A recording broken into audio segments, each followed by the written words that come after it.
सा पा सा मा सा पा सा पा धा नी सा। বন্ধুগণ, আজকের ভিডিওতে আমি আপনাকে কোনো গানের টিউটোরিয়াল দেখাতে বসিনি। আজকে আমি আপনাদের যেটা দেখাতে চলেছি, অর্থাৎ যে আলোচনাটা করতে চলেছি, খুবই গুরুত্বপূর্ণ একটি আলোচনা হচ্ছে যে তার সপ্তকে গাইতে গিয়ে বিশেষ করে কেউ কেউ ভাবছে যে গানটাই শেখা বন্ধ করে দেবে, মানে তার সপ্তকে তার গলা যাচ্ছে না, পরপর তার মধ্যে হীনমন্যতা কাজ করছে, ভাবছে যে গান আমার দ্বারা হবে না। কেন তার সপ্তকে যাচ্ছে না? তার সপ্তকে যখনই যাচ্ছে তখনই তার মনে হচ্ছে যে গানটা তার জন্য নয়, কেননা গানটা এখানে তার সপ্তকে গিয়ে সে আর সাবলীলভাবে গাইতে পারছে না। এই সংক্রান্ত আরও ভিডিও আছে, কিন্তু আজকে যেটা আমি বলতে চলেছি সম্পূর্ণ একটা কার্যকরী, নিজের ক্ষেত্রে পরীক্ষা নিরীক্ষা করে দেখেছি, সেটাই আপনাদের বলেছি। অবশ্যই ভিডিওটা শেষ পর্যন্ত দেখুন, এবং যারা নতুন তাদেরকে অনুরোধ করব সাবস্ক্রাইব করে সঙ্গে থাকবেন। শুরু করি। কি বলতে চাইছি সেটা হচ্ছে, ধরুন আপনার স্কেল সি শার্প বা সি বা এ শার্প। কি হচ্ছে, ছোট, আমি অনেকের থেকে শুনেছি, অনেক ছোট ছেলে বা মেয়ের এই বি ফ্ল্যাটে যখন গাইছে, সে যখন তার সপ্তকে আসছে তখন কিন্তু সে গলা দিতে পারছে না। তাহলে ধরুন আমার স্কেল হচ্ছে সি, আমি ধরুন সি শার্পে ধরলাম, সি শার্পে ধরতে গিয়ে সা রে গা মা পা ধা নি সা রে গা মা, এ পাতে আমি তো যেতে আমার অসুবিধা হবে। সেক্ষেত্রে আমি যদি পাতে যদি কোনো নোটেশান থাকে তাহলে আমি সেটা সাবলীলভাবে গাইতে পারবো না। তার আগে আমাকে কোনো একটা সপ্তকের মধ্যে অন্তত মা পর্যন্ত আমাকে ভালো করে কিন্তু গাইবার চেষ্টা করতে হবে সাবলীলভাবে। সেক্ষেত্রে কোনো একটা নতুন ছাত্র বা ছাত্রী যে শিখছে, প্রথমেই যদি তাকে এই হাই স্কেল দিয়ে দেওয়া হয়, সে কিন্তু পারবে না। যদি দেখা যায় যে এই পাচ্ছে না, তাকে যে স্কেলটা দেওয়া হয়েছে, ধরুন ছোট ছেলের ক্ষেত্রে বা ছোট মেয়ের ক্ষেত্রে ধরুন এ শার্প দেওয়া হয়েছে তাকে, সে যে যখন পাচ্ছে না, তাহলে কী করতে হবে, আমাকে একটা নামিয়ে দিতে হবে। কীরকম, একটা ছোট্ট এক্সাম্পল দেওয়া যাক। ধরুন আমি সি শার্পে, ধরুন আমি সি শার্পে গাইছি সা রে গা মা পা ধা নি সা রে গা, ধরে নিচ্ছি এ পর্যন্ত আমি গা পর্যন্ত এই সি শার্পে ভালো পর্যন্ত যেতে পারি। তাহলে আমি যদি এটাকে একটা নামিয়ে দিই, তাহলে সিতে যাই, তাহলে কি হচ্ছে দেখুন, সা রে গা মা পা ধা নি সা রে গা মা। তাহলে এই সি শার্পের যে শুদ্ধ গা ছিল সিতে, সেইটাই মা হয়ে গেল। তার মানে কি, যে ছাত্রটা এখানে গা পর্যন্ত যেতে পারছিল না, সিতে এসে মা পর্যন্ত চলে গেল। তাহলে আমাকে একটা কমিয়ে দিতে হলো।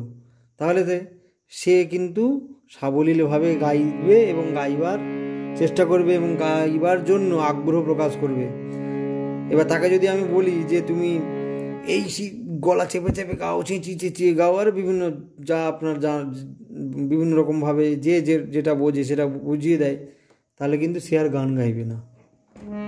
একদম পরিষ্কার কথা, সে কিন্তু আর গান গাইবে না। সুতরাং কী করতে হবে, প্রথম টেকনিক সেটা হচ্ছে, যে স্কেল আপনি নির্বাচন করেছেন সেই স্কেল আপনার জন্য নয়। সে আপনি নির্বাচন করুন, আপনার আশেপাশে বন্ধু বান্ধব, কাকা পিসি মাসি, যেই নির্বাচন করে দিন না কেন, সেটা কিন্তু হবে না। তাহলে কি করতে হবে,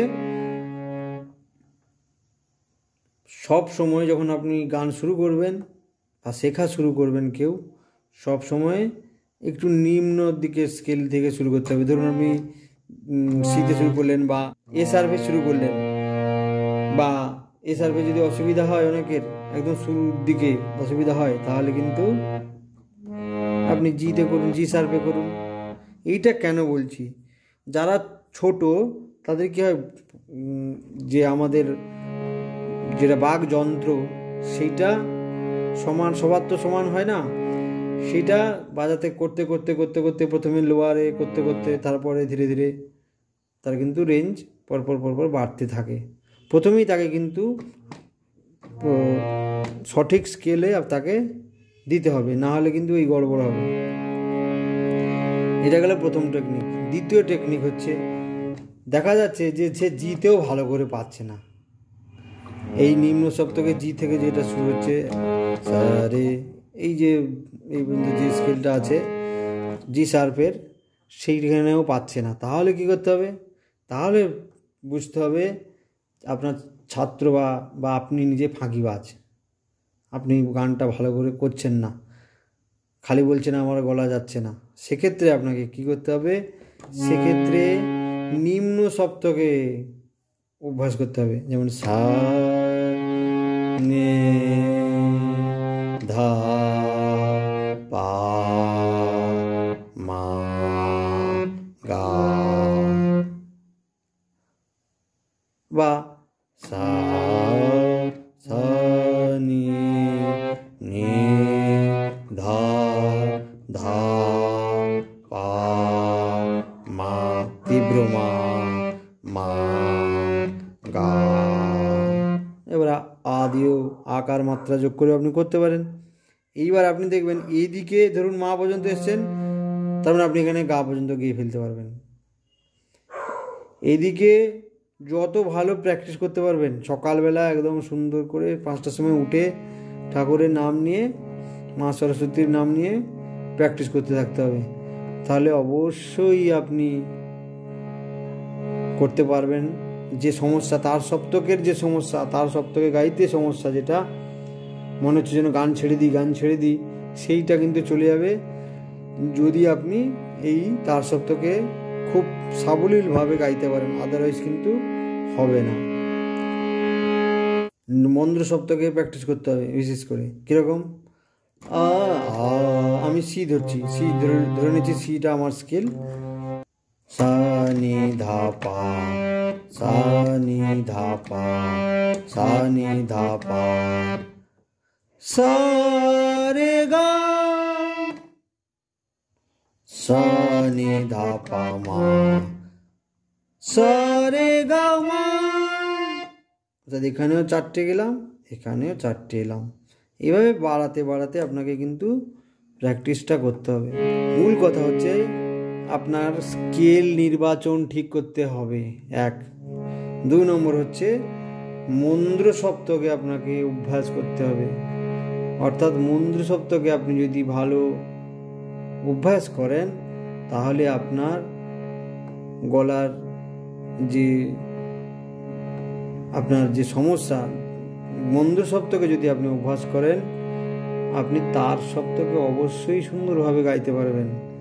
নাহলে মনে হবে হচ্ছে না, হাল ছেড়ে দিতে হবে, মনে হবে যেন হাল ছেড়ে দিই। সেটা কিন্তু হবে না। হাল ছেড়ো না বন্ধু, কণ্ঠ ছাড়ো জোরে। যাই হোক, এটাই ছিল বলার বক্তব্য। নমস্কার।